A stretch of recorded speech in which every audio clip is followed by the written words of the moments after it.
I'm a 20-year-old male, and this happened to me in the winter of 2018, the day after Christmas. Me and my parents were on vacation in Maine, visiting my grandmother. As you can probably imagine, being in the state of Maine during the winter, it was freezing. We came up from Texas, so this was definitely not my climate, if you know what I mean.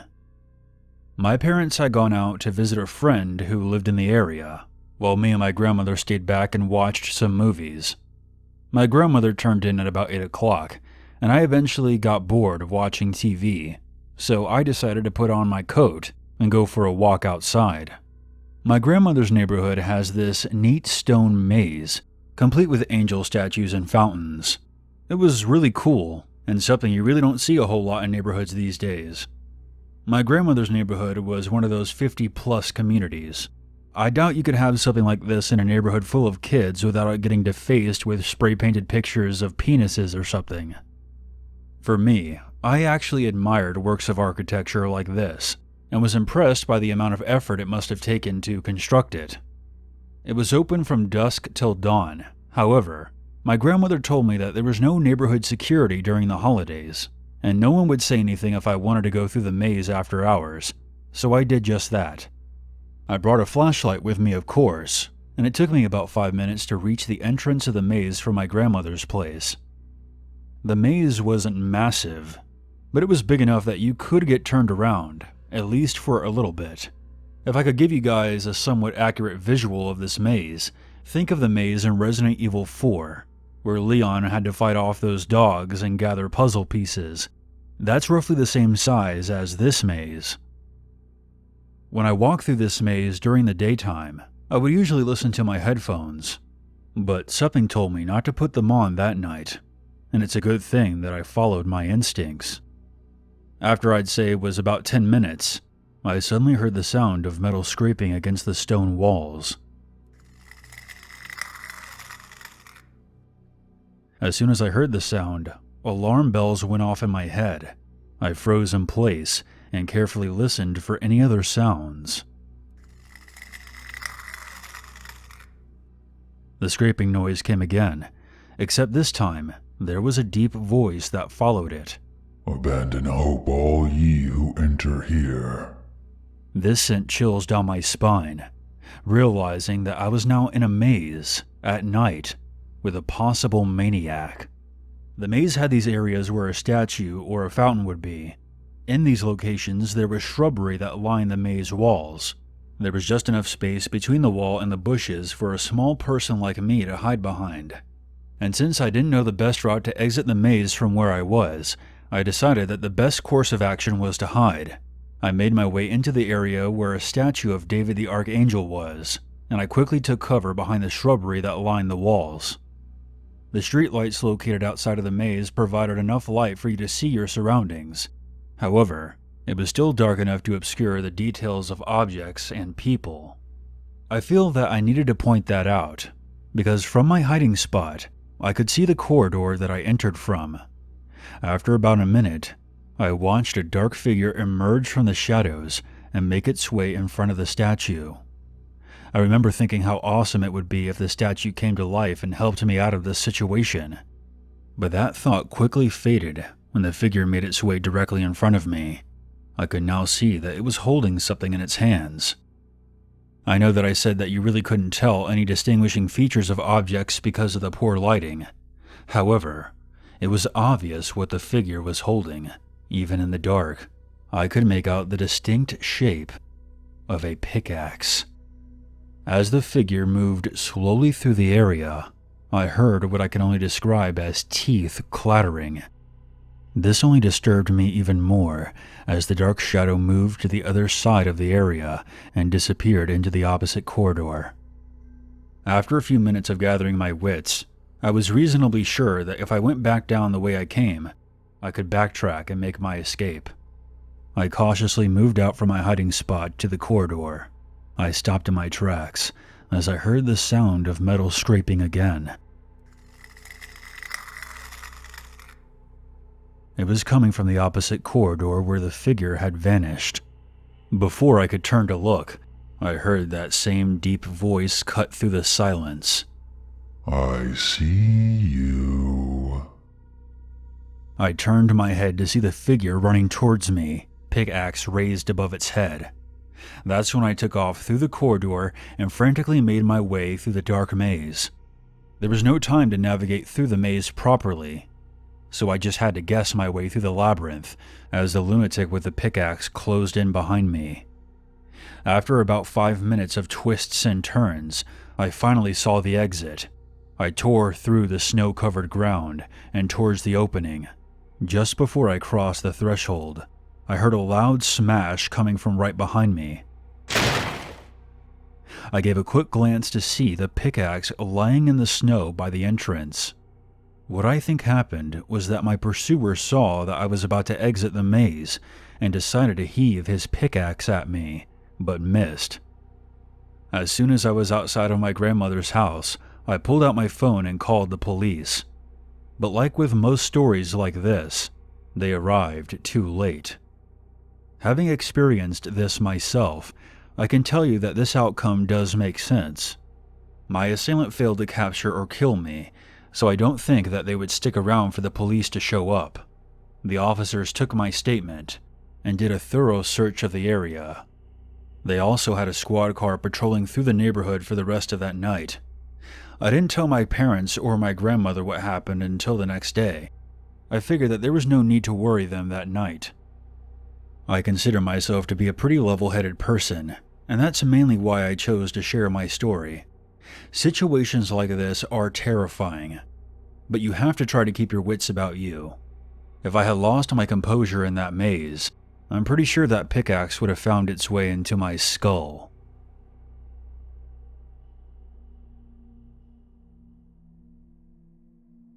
I grew up in the Midwest United States. During the 90s, my family lived in a tight-knit community, and we would often have get-togethers and barbecues with our neighbors. It was truly the American dream. My brother and I were very good friends with all the kids from our neighborhood, and whenever we'd have one of these gatherings, all the kids would get together for a game of manhunt. To avoid any of the back and forth of who would be chosen as the hider and the seekers, my brothers and I would usually volunteer to be the seekers. There was this giant forest area outside of our neighborhood where the games would take place. And since we would often go fishing with my dad around this area, we knew it pretty well. You could say we were all very competitive. I remember it was the 4th of July, 1996. The entire community threw a party at the neighborhood park. And of course, this meant that we kids were going to have our traditional game of manhunt, one of the biggest we've ever had, and it would take place after the fireworks show. By the time the fireworks stopped, I'd say it was around 9:30 p.m. Shortly after, we gathered everyone for a game and began around 9:45. Things started out like any other game. We caught most of the low-level hiders within the first 10 minutes. However, there were still some of the older kids hiding out in some of the more obscured areas of the park. We were always told never to go too deep into the woods. To give you some perspective, the park we were at was at the very back of our neighborhood. Beyond that was the forest that went on for about 3 miles before you got to the highway that led into town. There was no hunting allowed in this forest because of its proximity to residential areas, so we would often see a lot of deer and other animals roaming about. Anyways, the game went on for a while longer, and despite their best efforts, we apprehended most of the hiders, except for a girl who was about 8 years old. We'll call her Ashley.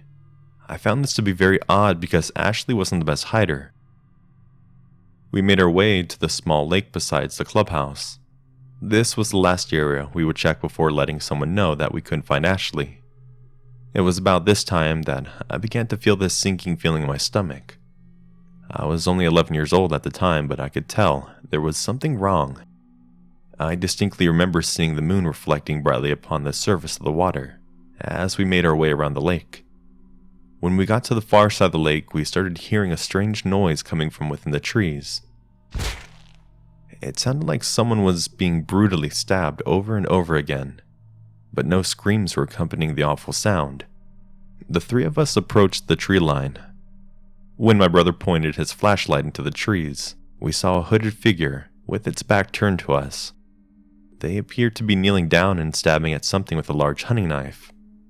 As soon as the beam of light fell upon the figure, it immediately stopped what it was doing and stood up. The next thing I remember is my oldest brother covering my eyes with his free hand and telling us to run back to the park. The three of us took off and ran towards the party. I remember hearing the sounds of thudding boots tearing through the bush behind us. And as soon as we got back to the party, my older brother told my dad about the man in the woods. The rest of the night is a blur to me. I only remember seeing the police showing up and me falling asleep in my dad's arms. The next morning I was told that Ashley ended up leaving with her parents while the game was still going on, which explains why we couldn't find her. I didn't get a good look at what the hooded man had been stabbing at, but my brother told me it was a deer carcass. Looking back, I suppose we could just chalk it up to someone hunting in a restricted area. But there's still something that bothers me. What kind of person rapidly stabs at a dead deer in the dark? And even though he was nowhere to be seen by the time we got back to the party, I'm certain that he was chasing us, at least for a short distance. It makes me wonder what he would have done if he'd caught us. That was the very last game of Manhunt our neighborhood ever played.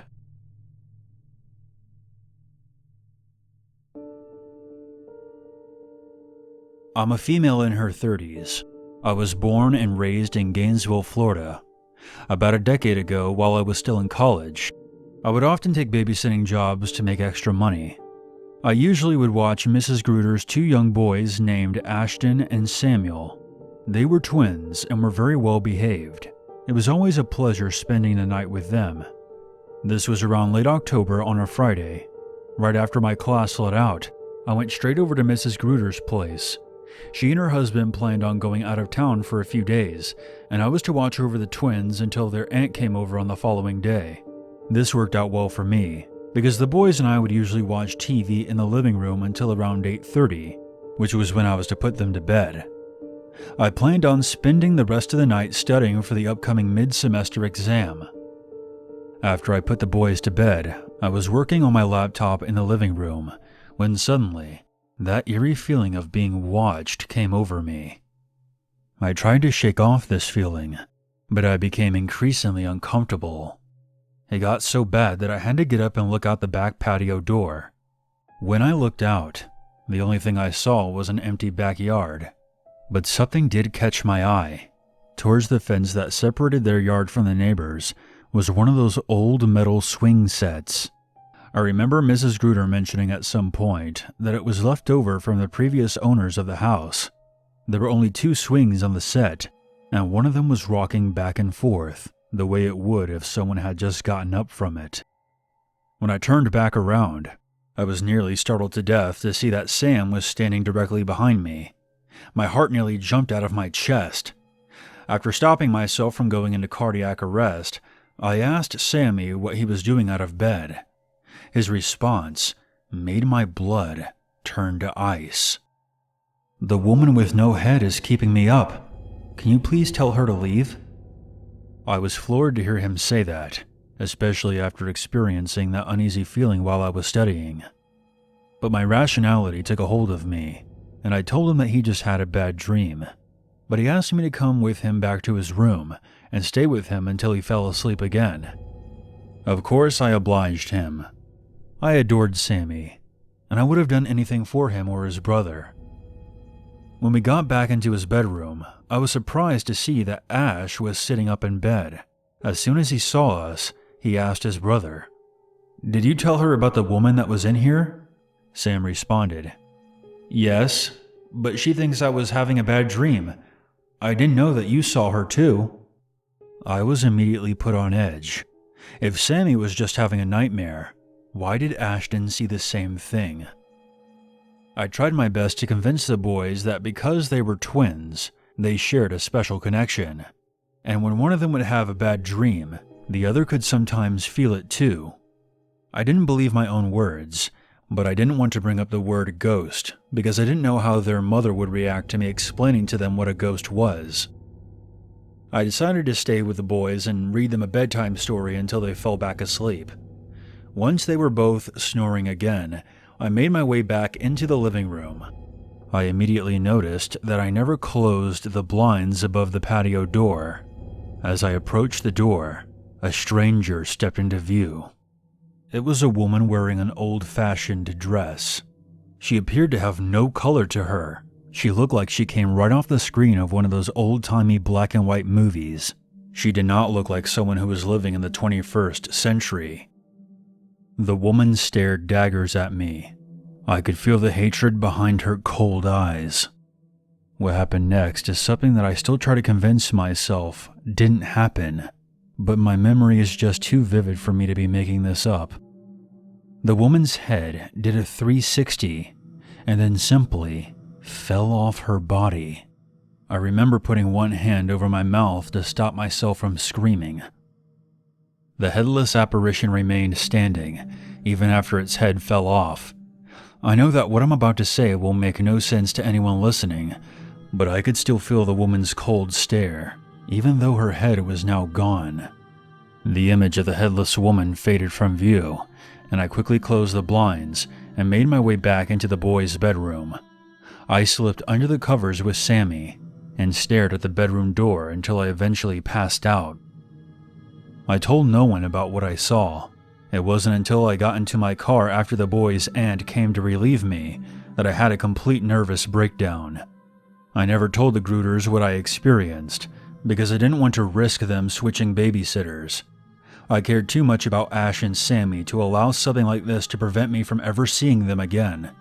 I continued to babysit for the Gruters until the twins were old enough to look after themselves. The Gruter house was located in a pretty unremarkable neighborhood. It was about as normal as you could get.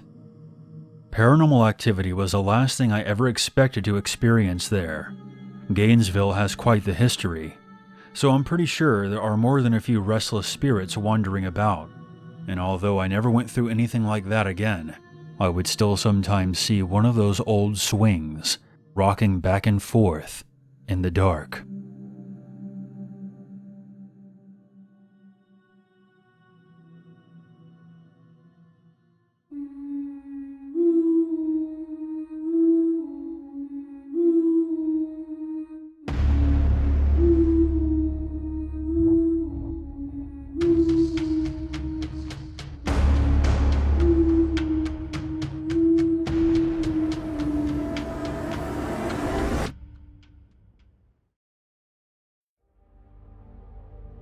Hey everyone, Uncle Unit here, and thank you for tuning in to today's episode of Based on True Events. I want to give a shout out to today's special guest, GenSen, for joining me in today's video.